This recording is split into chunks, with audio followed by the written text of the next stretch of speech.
Yes, it's Monday. You know what that means? It's time to talk about ghosts with me, Kevin Eustace. Just like the intro said, I don't know why I repeat it. You know. Anyway, I hope you're all fantastically well, as us podcasters like to say. Do you know we all meet on a Wednesday night, every podcaster in the world, and we all say, have you all checked how all your listeners are doing? And we all go, yes, sir. And then they say, and have you sold many mattresses? No, sir.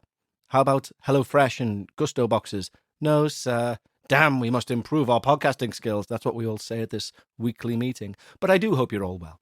How have I been? Well, as I've just informed our Patreons, I've had eye issues. Yes, I found out that part of my eye isn't working. I won't go into detail, but let's just say he gave me some drops that I've got to use for life. That's fun, isn't it? It turns out I have a dry eye that can't be healed. So, if you ever see me crying out of one eye, I'm not just half bothered about the situation. I just can't use the other. Anywho, moving swiftly on, we have an amazing show for you today. Yes, we do indeed. We have a little paranormal review, as I like to do now. That's coming up shortly, where I review, so you don't have to. I've thought about that little sentence I tried to say. It doesn't make sense, does it? Because you don't review things. So it should be, I review, so you don't have to buy and see if it's good or bad. But that's a terrible sentence. So I'm going to keep it to, I review, so you don't have to. And then we all know what it means. And we, of course, have your listener stories, which are amazing and terrifying, coming up.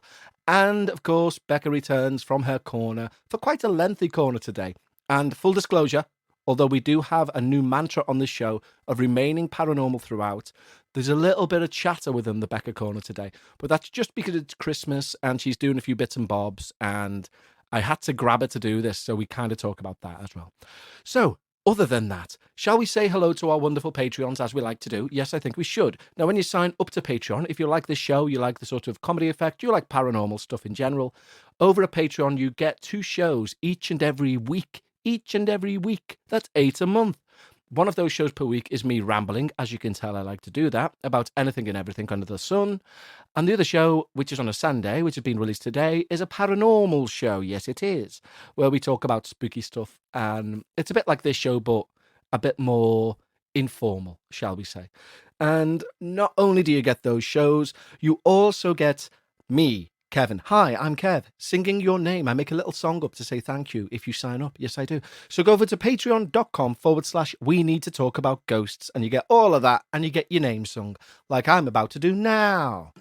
The guitar is well and truly out, and we need to say thank you to 4 new wonderful Patreons: Chrissy Ryan, Helen Gould, Zoe Ripe, and Gretchen Rach. And how do you say thank you? Well, to 4 people, you say it via a Coldplay-esque song that you've just wrote, and it goes like this. Gonna say thank you to newest Patreons. Yes, I'm gonna. There's Chrissy Ryan and then Helen Gould. Not forgetting Gretchen Rach and Zoe Repay. That's thank you to our newest Patreons. And I'm gonna end it on a 7th. Edit it on a 7th and made a part of the song. First time I've done that one. Anyway, thank you to you wonderful chaps. And don't forget, if you want to be part of the team, head over to patreon.com/we need to talk about ghosts. Because we really, really do. And now it's time for Kev's Paranormal Review. So you don't have to. Okay, it's time to review something, and it could be anything paranormal. It could be a film, a book, a video game, a magazine, an egg, because there are many paranormal eggs, don't you know? And they're not, obviously. Talking rubbish. But what we're going to review today is a YouTube channel, and it's called Mindseed TV. Okay. Now, I know that somebody's actually reached out this week, and I'm sorry, I forget your name immediately because I haven't got my phone anywhere nearby, but they said, thank you for recommending Uncanny with Danny Robbins. And it's good that I like that. That's the point of this, so that people who like the paranormal, like us, can go out and say, okay, I didn't know about that. I'll check it out. So I would suggest this week that you check out the video channel on YouTube called Mindseed TV. Now, it's a bit controversial because there are also videos on there called Mindseed TV Debunked, and there's commentary to say it's all faked and stuff like this. But if some of it's faked, It's done exceptionally well and still warrants an audience, I'll say that much. It's basically it's like 4 or 5 guys from the US, and they do it very seriously. It's so well produced, it's unreal. It's like a proper TV program, and they go out and do investigations around the country, and some of them are amazing. And even if you think that's blag, they go to genuine alleged haunted places, so you still get a little bit of knowledge there, which is good. And some of them, as I say, are amazingly done. Like, so much so you're like, I don't see how you could fake that. Like, you're talking, there's one scene in one of them, like 3 of them leave a room and go upstairs, and you hear a bang, and they turn around and there's a couch against where they've just been. And there's no well, there is a possible way that it could be faked, but it's a very good channel. But I appreciate some of it. You could be like, that's blag. I've just watched a video on how fake it is. It's all bullshit. And you could be like that. But for me, I'm giving it 2 thumbs up, because even with the rumors of jiggery pokery going on, good word, I still watch it religiously because I think it's good. It's good to have on and just glance. I put it on when I'm home working. There you go. No, you know, if you're working from home and you're doing something monotonous and you need a break every 5 minutes, it's good to just have a little glance at it, keep it on the side of your screen. It's great. I think it's really good paranormal entertainment. So yeah, 2 thumbs up. About, if you're wondering, based on last week's review when I was like, it's 2 thumbs coming from your waist as opposed to 2 thumbs in the sky, this is 2 thumbs about eye level. I think it's pretty decent, so go check it out. It's called Mindseed TV. Mindseed's all one word. Put it in, search it in YouTube, and you'll find it. And I think it's very good. Yeah, so go watch it. And like I say, and I'll say it on each of these, just in case there's new listeners who think, oh, well, he's getting paid to say that. I'm not. I'm genuinely not. I wish I was, but I'm not. So there you go. So yeah, but do go check it out. I'm saying this as one paranormal fan to another. If you want some new paranormal content, go check out Mindseed TV. I think it's worth it. Let me know what you think. But there you go. That's the review for this week. Mindseed TV, 2 thumbs up. And we are back. And of course, we're back right into your listener ghost stories, which are amazing. Don't forget, guys, if you're sat on a ghost story, send it in, please. That sounded very sincere, didn't it? It was. To contact@talkaboutghost.com, and I will read it out, for that's how this transaction works. So our first email today comes in from Julie, and Julie writes, Hello. My name is Julie, and I attended the University of Toledo from 2000 to 2004 with my best friend and her boyfriend. My boyfriend visited occasionally. Our dorm room was near the sports building, the Field House, a boarded up building that hasn't been used in years. And this is Julie's story. I had heard ghost stories about the boarded up Field House and was mildly curious. For example, some of my friends had broken in and claimed to see a ghost janitor that told one guy, "Hey, you can't smoke in here," and one of the doors was mysteriously locked. One night, after a drunken Creedence Clearwater Revival sing-along in my dorm, my roommate, me, and our boyfriends decided to break into the Field House and investigate. My boyfriend was very open to seeing the paranormal, so we thought if anyone could tell us if it was haunted, it would be him. There was a loose board in the front, near the right corner, and we crawled through. Holding hands, my boyfriend and I slowly taking in the scene, whilst the others walked quickly towards the back. We weren't inside very long when my boyfriend stopped, got a faraway look in his eyes, squeezed my hand, and stared at the wall. Well, this freaked me out. I tried to pull him out of the momentary trance. He turned to me and described what he saw. A crowd. A crowd was in the stands at a basketball game. Everyone stopped cheering and looked at the hoop in horror. Something terrible had happened, and that was all he saw. I immediately broke free of his grasp and ran back to the board and crawled out so fast that I scraped my back. I've asked around and heard a rumour that the backboard had fallen on a player, but in my limited microfiche research, I didn't find anything. If anyone from the University of Toledo has any information on the tragedy that may have happened in the Field House, please let me know. There we go, ladies and gentlemen. We have a ghost story, or should we say a psychic vision story, and a request for any information about possible tragedies within the Field House at Toledo University. Am I saying Toledo right? I hope so. But there you go. So if anyone's listening and they're aware of that or want to do some research themselves, feel free and let the show know. I in turn can let Julie know, and we can find out if there's been some sort of spooky event that's gone on. Maybe, hopefully not, touch wood. Maybe it was precognition. God, Wouldn't like to play a game of basketball in there. Anyway, thank you so much for getting in touch, Julie. Our next email I love without even reading it yet, and that's because it's the first email that I'm going to read out that's come from the beautiful country of India. So a big thank you to Pranav, and congratulations, Pranav. You're a first person from India to send in a story. So hello to all of our Indian listeners. Hello. And Pranav writes, you may change a few sentences here and there if you don't like the grammar. I certainly won't. As in, I won't change, not I won't like the grammar. I'm sure I will. I still haven't told anyone this incident because I don't want it to happen again, even if by coincidence. Now that is a tease, I tell you, Pranav. Now let's get to Pranav's story. Many years ago, probably some 6 or 7 years, I lived in my parents' house with my parents and sister. On this one day, probably at 8 at night, suddenly the lights in the room I was in start to blink very much. I got scared. I ran out of the room like crazy. This had not happened before with any lights in the house.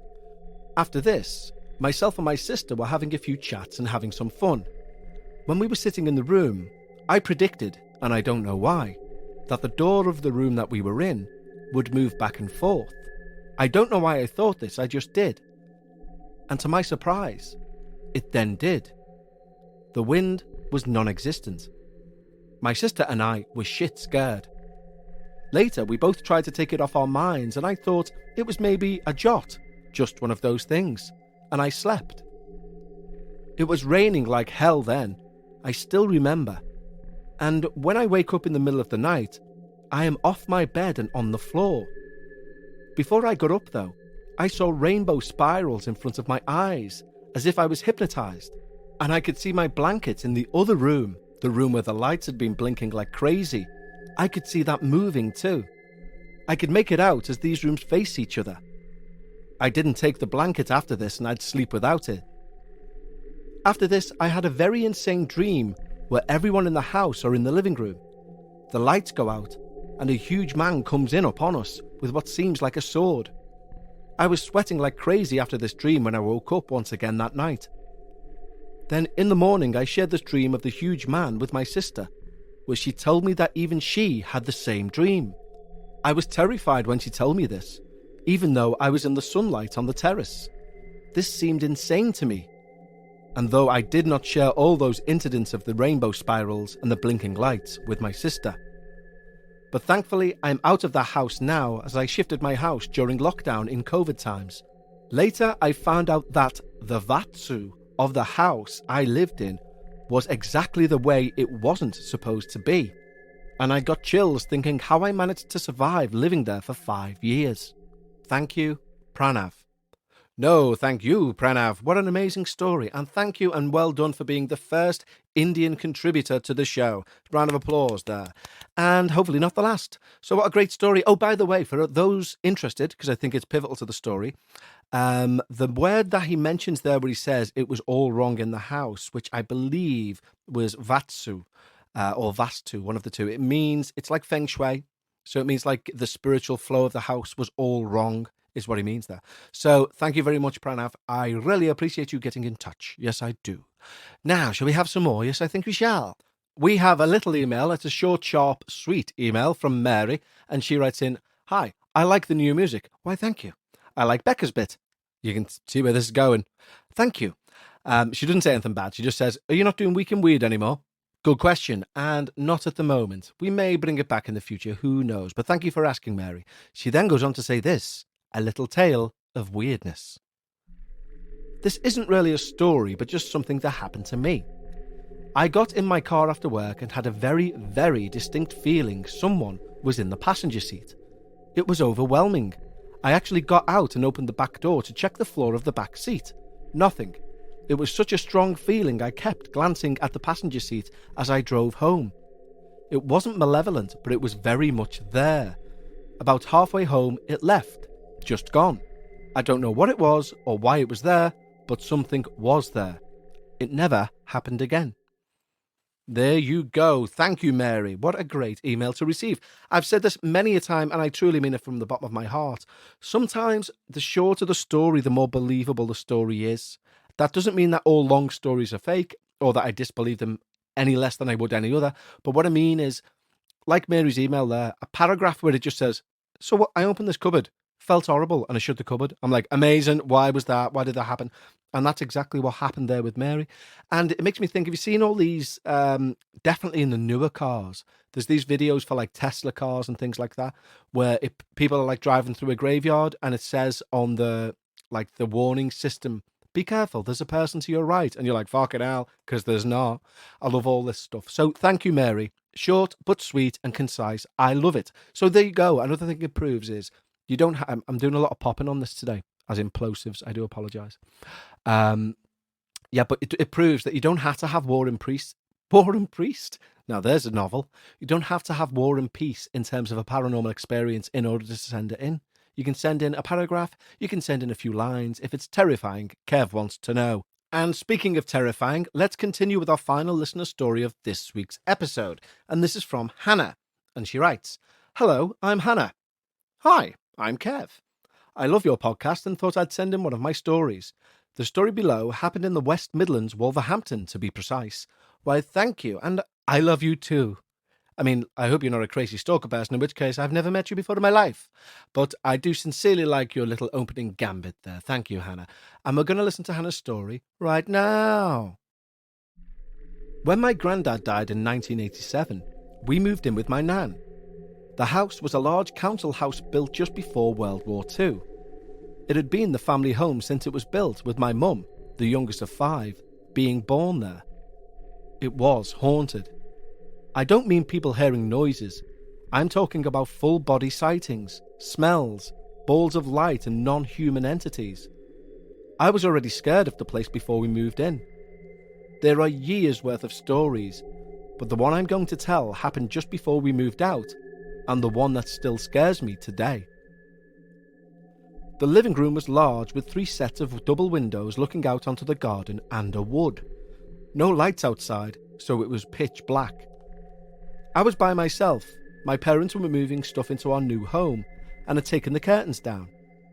I'd pull the sofa down near to the TV and tried to ignore the feeling of being watched coming from outside and the bottom of the room.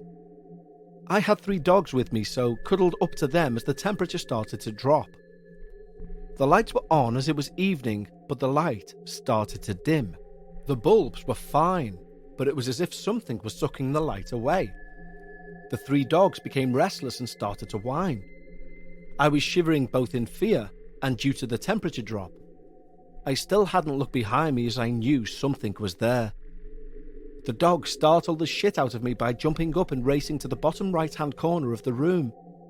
Teeth showing, growling and barking, trying to attack something I couldn't see. I started to cry at this point, knowing no one was due home for a few hours. I could feel the anger and malice rolling off what was ever in the corner. Trying to be brave, but feeling like pissing myself, I got up and turned around. The corner was darker, and the dogs were snapping at something I couldn't see. I started calling to them to come away, but they wouldn't move. I'm not sure how, but I went right up to them and looked at the corner. What I saw was there and not there, if that makes sense. There was black smoke or water or both. It rippled up the wall and started to spread like waves on the ceiling. I felt bone-numbing cold. I could see my breath and could feel the evil coming off it, and I'm not sure how long I looked at it for. I knew I didn't want it to touch me or the dogs or to get too close. The next thing I remember, I was carrying the dogs out one by one into the kitchen. This was the least haunted place in the house, and therefore a safe space. The dogs continued to growl and snarl at the living room door. I was hysterical at this point, and that's when the meter ran out. It was so dark I could barely see the meter cupboard, which was just outside the living room. It was a £1 slot one, so I had to quickly put some money in it, as there was no way I was staying in the dark in that house after that. I rang friends to see if I could go round to theirs, but they all said no, the bunch of shits. I ended up sitting outside on a wall in the dark in December, freezing as I could still feel whatever was in the living room through the wall in the kitchen. I've never been more thankful to move house, until I realised the new one was haunted as well. I have 40 plus years of stories from that house. Mine and family ones if you're interested. Sorry for any grammar and spelling mistakes. Hannah. Hannah, there was 0 grammar or spelling mistakes. And yes, don't sign off an email like that. Just do it. I would love to read and hear more about that house and your family stories. So yes, get to your laptop, start typing immediately and send me those stories. For that was amazing. It sounds like something I've seen on one of those YouTube videos, like one which was very convincing, actually, of like a black, smoky, liquidy substance that was eking in and out of a wall with some woman saying a prayer over it. That's what it sounds like. That's what I pictured. But that's amazing, Hannah. Thank you very much for getting in touch. Don't forget, guys, if you're sat on a story, send it in. contact@talkaboutghosts.com. But for now, we need to head over to a corner of our own. And this one is slightly more scary because it's got a skeptic in it. Ladies and gentlemen, now it is time for Paranormal Reddit Corner with Bekah. Okay, so it's my favourite time of the show, recently anyway. I'm with Bekah. Hello. Leaning a bit more for us. You hate it when I... Hello. That's better. How are you? I'm okay. How are you? I'm okay too. You've got a busy day ahead, haven't you? Yeah, a little bit. Because you were panicking because you don't have any Christmas presents or you've got a little bit left to do, but you're freaking. Yeah, so I was freaking because I don't not have any Christmas presents. I You bought do, plenty. You have none. No, I've got plenty of Christmas presents. But I hadn't finished it, and I realised there's only one weekend between now and Christmas, and that one weekend I am busy the entire weekend. Yes, what are you doing? Tell everyone what you're doing, you lovely little angel. I'm packing the hampers for that children's charity, so the one that we've volunteered with before. Yeah. And we did the sponsored walk for last year, and I did the hamper packing last year as well. So this year we didn't do the walk this year, but this year I just donated to them, and then I'm going to help them with the packing as well over the weekend. So if you remember, Sunday. When we started doing the We Don't Need to Talk About, that was when we were going to deliver the hampers, wasn't it? Not these hampers. Or was it these hampers? No, that was like the COVID crisis hampers over the summer. These are the Christmas appeal hampers. So basically, kind of families in like deprived areas and people who don't have any money, they basically deliver Christmas to them, which is like really nice. It's this huge hamper, like full of food. They do like age appropriate like toys and that for the children. So it's literally like Santa turns up. It's really sweet. It is really sweet, and it's good that you're giving you a full weekend next weekend, aren't you? Yeah, Saturday and Sunday, yeah. It's hard work. You kind of think you're going to turn up and you're like, yeah, we're volunteering, we're packing some hampers, it's fine. Yeah, but Steve's a taskmaster, isn't he? It's hard work. Like, you come away, like, my hands were just covered in, like, little cuts and bruises and things. Like, my nails were completely wrecked. I mean, because it's hard work. Like, you've got to have the mentality that the guy, Steve, who's, like, the founder of it, and he's a great guy, obviously, to put this much back into the community, but in order for this to run like a machine, he's got to have like a proper militant and military attitude. And he puts you through your paces, doesn't he? Yeah, it's a major project, and it's rightly so, like, treated as a major project, but it's not like, oh, I'll just turn up, I'll have a cup of tea, I'll do some packing. Like, it's not like that. Like, you are worked hard. It's exhausting as well, because the heavy stuff, it's loads of food that's suitable for low-income families to use as well. So, like a lot of tins, and like that kind of thing. So it's all, like, heavy stuff, and the hampers themselves are huge. So even, it takes 2 people to lift one box. Bloody hell. Like, seriously, like, if you get shouted at if you try and lift it yourself. Fair enough, 'cause he's big on manual handling. I mean, as you can... No, because it's that big, the box will break. Oh, if it's not got support from both sides. Wow. Seriously, yeah. I mean, you may be thinking, is Kev going to obviously volunteer his time as well? And the answer is no. Kev's going to podcast and play FIFA and eat junk food. And that's my donation to charity. How's that a donation to charity? Because I might drop a box. So I've saved someone's Christmas by not going in and being a fool. Anyway, you're not here to talk about your wonderful charity work that you don't like to talk about. I dragged that out here, so I'm sorry. I just think it's very good because I don't do it. I don't have that in me. I'm a horrible human being. You're not a horrible human being. But I'm not with you, but like, yeah, that's it, really. You're So pretty good to the neighbour's cat. Well, the neighbour's cat, yeah. Well, the neighbours, they owe me a fair few, tell you what. Speaking of which, we received a wonderful gift, didn't we? I do want to say this on this section whilst you're here. Yeah. Carol, one of our listeners, sent us, she makes chocolates and chocolatey goods, and she sent us some. And within She made that? Yeah. I didn't realise she made it. I thought she just sent it to us, like got out and bought it and sent it. No, she makes it. Oh, I didn't realise that. Yeah. That's even nicer. And a little chocolate pizza because she knows I like pizza. Yeah, it's really sweet. And chocolate. She also sent in some treats for the neighbour's cat. Yeah, she couldn't leave out the neighbour's cat. Yeah, So exactly. kind. And it's mad to think that thanks to the podcast, the neighbour's cat has fans. I know, she actually gets fans. She Like, can't fan appreciate it. Or maybe she can. Maybe she sat She there going... appreciated the dreamies. No Well, doubt she about appreciated it, the dreamies, yeah. Anyway, none of this is spooky, and we have a certain set of guidelines on the reboot that we stay spooky. But, it's Christmas, thank but Carol anyway. for the card, though, because the card was really, really Card nearly sweet. had me crying, to be Yeah, honest. the card was really, really sweet and really kind. Thank you, Carol. It means a lot. It does mean a lot, so thank you very much. But, moving back into the world of the paranormal, anything spooky happened to you of late? There was rustling upstairs the other day, so I think we might have a mouse again. Well, that's why we've borrowed the neighbour's cat. That's why we're so kind to the neighbour's cat. Yeah, I know, she was downstairs. So. Well, I heard the neighbour's cat pulling on the carpet the other day, and she was next to me. And mice don't do that. So, then again, I suppose neither did poltergeists, unless they're like, gonna fuck your carpet up because I'm a poltergeist. You know what I did realise? So when the neighbour's cat, sometimes if she gets in bed with us to like snuggle and like keep warm and things, it's like a real honour, isn't it? Oh, so yeah, you it's a kind of, privilege, like, yeah. You try and stay still so you don't scare her and, you don't make her uncomfortable or anything. Anyway, so she was doing this the other night, like, and I was absolutely loving it. And I fell asleep, and when I woke up a little bit, and I was being very still because I could feel it. Anyway, I realised hours later that she was well gone, and what was next to me was that fairy hot water bottle. Oh, really? I'd been very gently trying not to disturb the whole night. That's amazing. Yeah, I mean, yeah, it is funny how she like dictates things. Like I was going to see my dad's early this morning. I was going to leave for 7:30. I woke up at 7:30, and Becca went, "Haven't you better leave? You're going to be late." And I went, "Yeah, but the cat's on me." And we were both like, "Okay, I get it. Yeah, fair enough, You're not leaving yet." Yeah, no, completely. We both in full agreement that obviously you weren't going anywhere while she was on you. So anyway, to the paranormal. This again, because you're Reddit corner. Do you want us to do your Reddit corner welcome?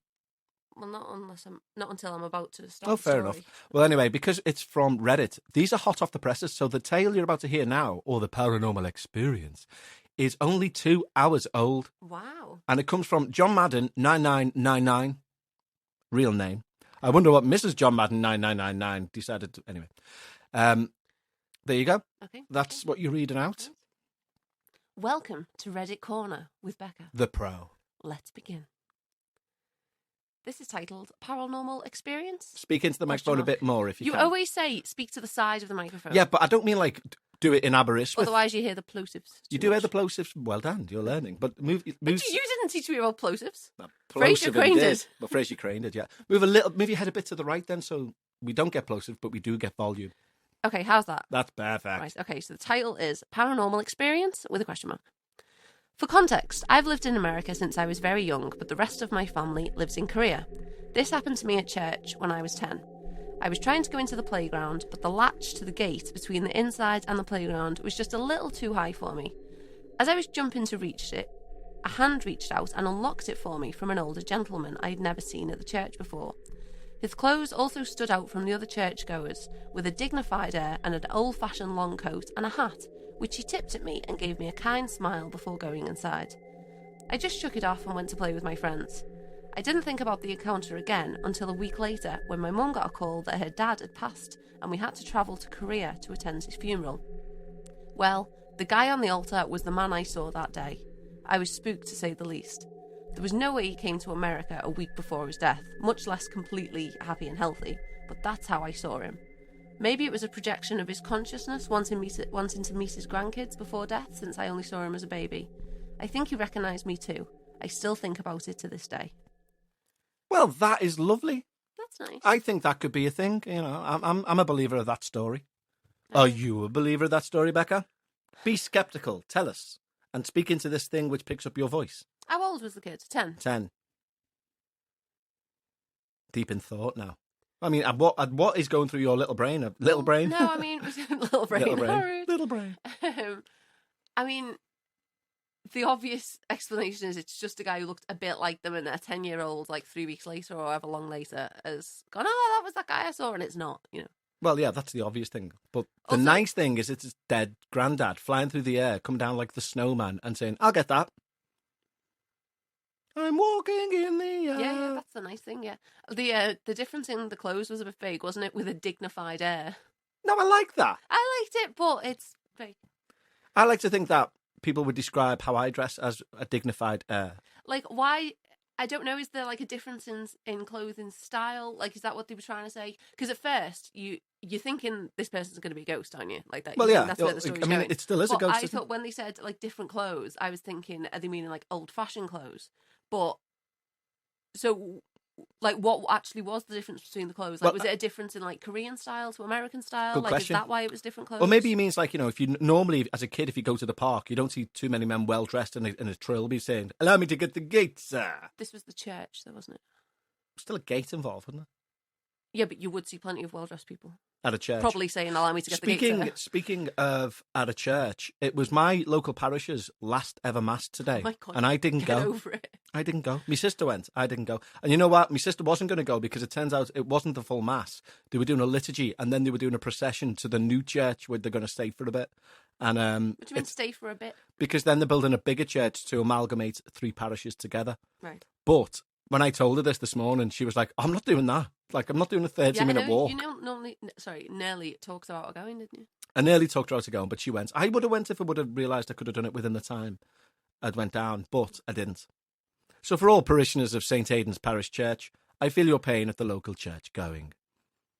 Anything you want to add there, you atheist? I don't know why you keep banging on about this. It's you don't even go. I do in my head. What? No, you don't. But anyway, before that becomes a can of worms. Thank you, Bekah, for your paranormal Reddit corner. You are welcome. How are you going to go out and finish your shopping now? Yeah, I am, hopefully. I had a speedy cold this week, didn't I? You did? It was 24 really hours? No, it wasn't. It was a few days. All right. Well, it's not that speedy, is it? Well, yeah, really, because last time I had a cold, it was, 3 weeks? Well, It was that's true, awful. yeah. I got, like, really ill. And when it first started coming, I was saying to you, this isn't fair, because I've just had a cold. But it seemed to... I mean, I don't think I sound 100% now, but I feel a lot better. Yeah. Good. Nearly cleared up. Well, I'm sure all of our listeners wish you well. Now get out. No, I've got to tell, haven't I?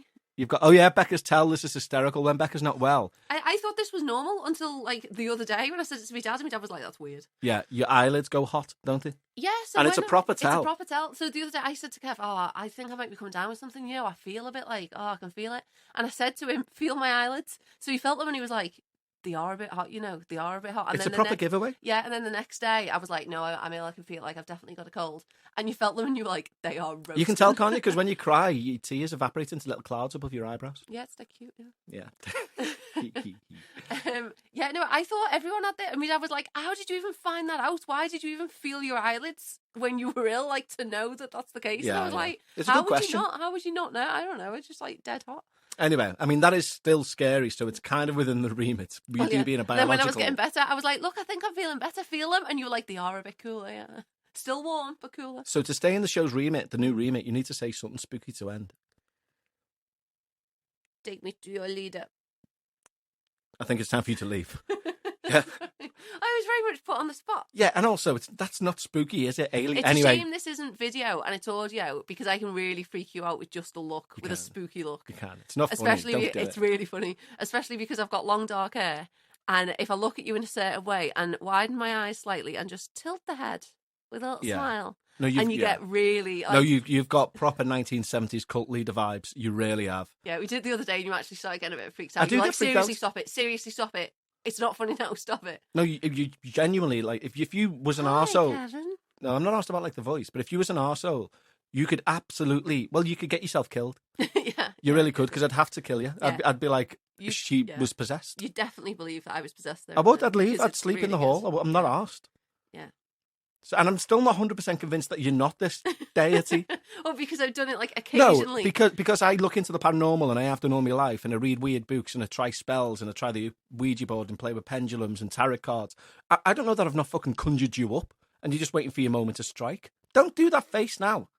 You need to stop telling people that you're on to me. Do you need to leave? I mean, you're a nice deity doing your charity work and going to buy presents, but, you know. But is that exactly what an evil deity would do to get you on side? Stop it, because you'll have me convinced. I'm going to have to not record that bit. Sorry, guys. I said something there that I had to quickly edit out. So now you're just seeing this. Anyway, you need to go. Okay. All right. I love that you're like kicking me out now as if you didn't ask me to be here. I as did if ask I've you to just be here, but now it's getting shoehorned rambly, myself innit? in. All right. But thank you very much. It was a very well read and good thoughts. You are welcome, and thank you. Okay. Say goodbye to the listeners. Bye, listeners. Thanks, Bekah. Bye now. Bye. And there we have it. We tie up another episode of We Need to Talk About Ghosts. So don't forget, guys, if you like this show and you want more content, you can get over loads of, well, it's a few hundred hours worth over on Patreon right now. Go to patreon.com/We Need to Talk About Ghosts. Go and have a binge. Why not? And in the meantime, and in between time, I'll speak to you next Sunday as we draw ever closer to Christmas. Okay, guys, take care of yourselves and each other. Copyright Jeremy Springer from the mid-90s. Tatty bye.